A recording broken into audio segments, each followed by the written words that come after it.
एक धनुष रखा हुआ था बरसों पुराना, और वो धनुष महात्मा दधीच की रीढ़ की हड्डी का बना हुआ धनुष था। ये धनुष उन महात्मा दधीच की पिनाक की हड्डी का बना हुआ धनुष था। वो महाराज जनक के यहां रखा हुआ था। अब ये धनुष उन हड्डी का ही क्यों बना? ये महात्मा दधीच कौन थे? ये महात्मा दधीच कौन थे? ये महात्मा दधीच माता अनसुईया की छोटी बहन नंदनी के लड़का थे। ये महात्मा दधीच जो थे माता अनसुईया की छोटी बहन नंदनी के लड़का थे। अब ये माता अनसुईया कौन थी? एक कवि कहता है, वही अनसुईया कसीरी करदम और ऋषि की पुत्री है, और वो अत्रि मुनि की नारी है।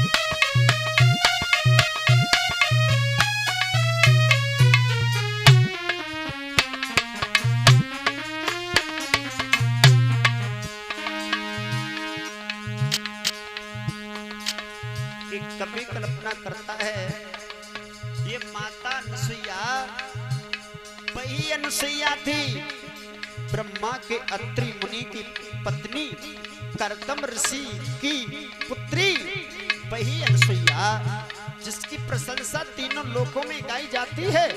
आहा, श्री करदम ऋषि की पुत्री है, और वो अत्रि मुनि की नारी है। पतिव्रता थी बड़ी स्वभावशील, और बड़ी पतिव्रत नारी है।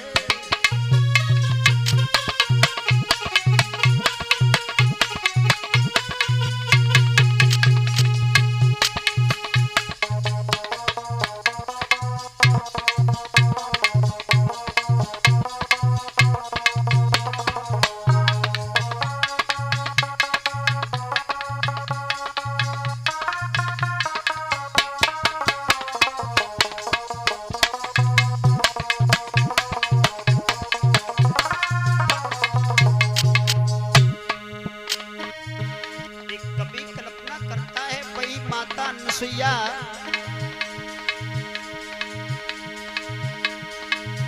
पतिव्रता थी बड़ी स्वभावशील,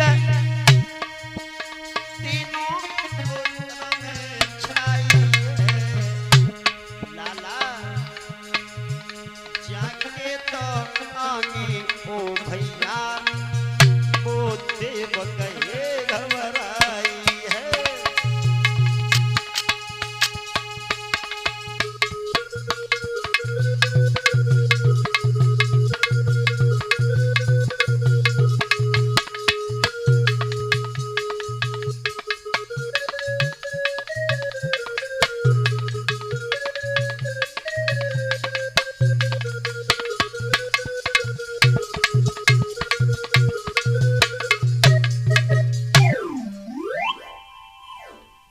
वही अनसुईया की छोटी बहन नंदनी के लड़का थे महात्मा दधीच।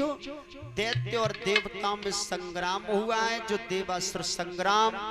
उस देवासुर संग्राम में प्यारे भक्तों प्रमाण ये मिलता है कि इंद्र और उसके देवता हार रहे थे, राक्षस जीत रहे थे, इनके हथियार काम नहीं कर रहे थे। तो किसी ने इंद्र को बताया, आप महात्मा दधीच के पास में चले जाओ।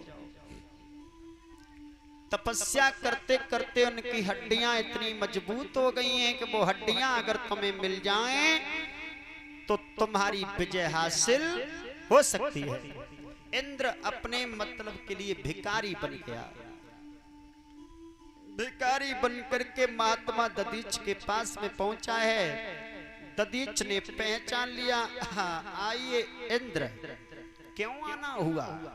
इंद्र दोनों हाथ जोड़ करके कहने लगा, भगवान मुझे क्षमा करना, आपने पहचान लिया तो मुझे श्राप मत देना। ना ना, श्राप की कोई बात नहीं है, बोलो क्या लेने आए। इंद्र कहने लगा, भगवान कहना तो नहीं चाहता हूं लेकिन कहूंगा, बोलो ना। हम तुम्हारी हड्डियां लेने आए हैं। हड्डियां? हाँ। बोले पागल हो गए हो इंद्र। अरे भैया, हड्डियां तो जब तक नहीं मिलेंगी जब तक हम मरेंगे नहीं। आहा, और भला मरना कौन चाहता है। बोले कुछ भी करो, देवताओं की जान जा रही है, संग्राम बहुत बुरा छिड़ा हुआ है। विचार आया है महात्मा जी के मन में कि कोई बात नहीं है, ये मानव का शरीर वैसे किसी मतलब का नहीं है और किसी काम में आता भी नहीं है। और मेरे तो बड़े सौभाग्य हैं जो देवताओं के हित में मेरा शरीर जा रहा है। और इससे बढ़िया सौभाग्य का होंगे। तब तक के महात्मा दधीच की पत्नी आ गई। इंद्र, हमारा स्वागत छीनने के लिए आए हो तुम, हमारे पति के प्राण लेने के लिए आए हो तुम, लौट जाओ, या किसी की हड्डियां तुम्हें मिलने वाली नहीं, समझे। इंद्र लाचार होकर के खड़ा है। महात्मा दधीच ने अपनी पत्नी को समझाया है, देवी देखो हमारी बात मानो, ये शरीर अपना बार बार नहीं मिलता है और ये शरीर किसी मतलब का नहीं है, पानी के बबूले की तरह है और ये मिट्टी मिट्टी में मिल जाएगी, अग्नि आकाश ये सब पांचों तत्वों में हमारे शरीर के पांचों तत्व मिल जाएंगे। हे देवी, बड़ी किस्मत वाला हूं मैं जो हमारा शरीर देवताओं के हित में आ रहा है। लेकिन इस मानव शरीर में कोई भी मानव का अंग किसी काम का नहीं है, क्योंकि हर पशुओं का अंग काम आ जाता है देवी, लेकिन ये मानव का शरीर किसी काम का नहीं है। शरीर संबंधित कुछ ज्ञान दिया। हे देवी, हाथन के दांतन के खिलौना बने भांति भांति, और बकरा की खाल की ढोलक मड़े आई है, गेड़ा की खाल वो ढाल में लगाई है, और बांग की खाल सिपाही के मनाई है। बांग की खाल बांधते सिपाही लोग, और हिरन की खाल संतन के मन भाई है। कहत कबे हरिदास, और जीवन की छोड़े आस, पर जब मानुष की खाल खौखा में नहीं आई है। ये मानव की खाल किसी मतलब की नहीं है देवी, ये मानव का शरीर व्यर्थ है, जाने दो। समझाया, बार बार कहा, रिक्वेस्ट किया, जवाब दिया है इंद्र, हम समाधि को लगा लेंगे, आप कामधेनु को बुलवा करके हमारे शरीर को चिढ़वाना और हमारी हड्डियों को निकाल लेना। समाधि को लगा करके महात्मा दधीच बैठ गए। कामधेनु को बुलवाया, शरीर को चिढ़वाया गया, हड्डियों को निकलवाया गया। देखिए धन्य हमारे भारत के वो महान ऋषि, महान संत, तभी तो कहते हैं कि वृक्ष कबहु न फल भके और नदी न सींचे नीर, और परस्वार्थ के कारण साधुन धरो शरीर। संत परस्वार्थी होता है, स्वार्थी नहीं, परस्वार्थी, परस्वार्थ के लिए अपना शरीर गंवा देता है।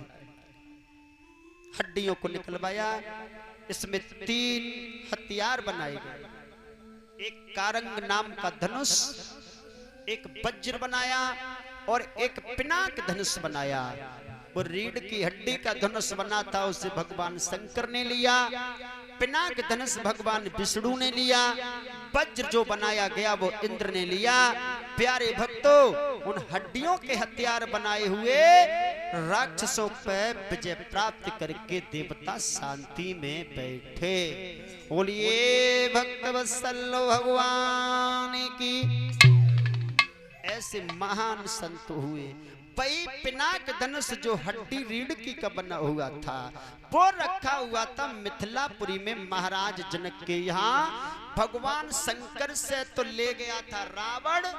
प्यारे भक्तों, भगवान शंकर ने कहा इसे रख मत देना, रख दिया तो तेरा बल थक जाएगा। प्यास के कारण गणेश भगवान की कृपा थी और गणेश भगवान की कृपा के कारण उसे प्यास लगी और उसने वो धनुष अपने मित्र जनक के यहाँ रख दिया। भूल गया। फिर वो उठाता रहा, उठा नहीं, पानी पी करके धीरे से निकल गया। बनी हुई बात सब बिगड़ गई। अब भाई धनुष बरसों पुराना रखा हुआ था। एक दिन सीता ने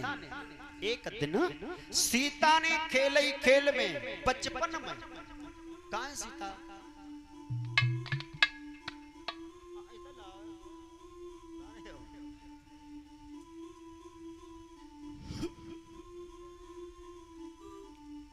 बचपन में सीता ने खेल ही खेल में वो धनुष जो था उसे उठा लिया और उस धनुष के नीचे लीप दिया।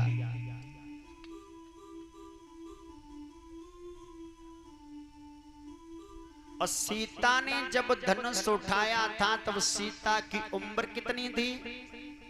सीता ने जब धनुष उठाया तो सीता की उम्र 5 साल 5 महीना 7 दिन की उम्र थी। इतनी सी उम्र में सीता ने धनुष उठाया और धनुष के नीचे लीप दिया।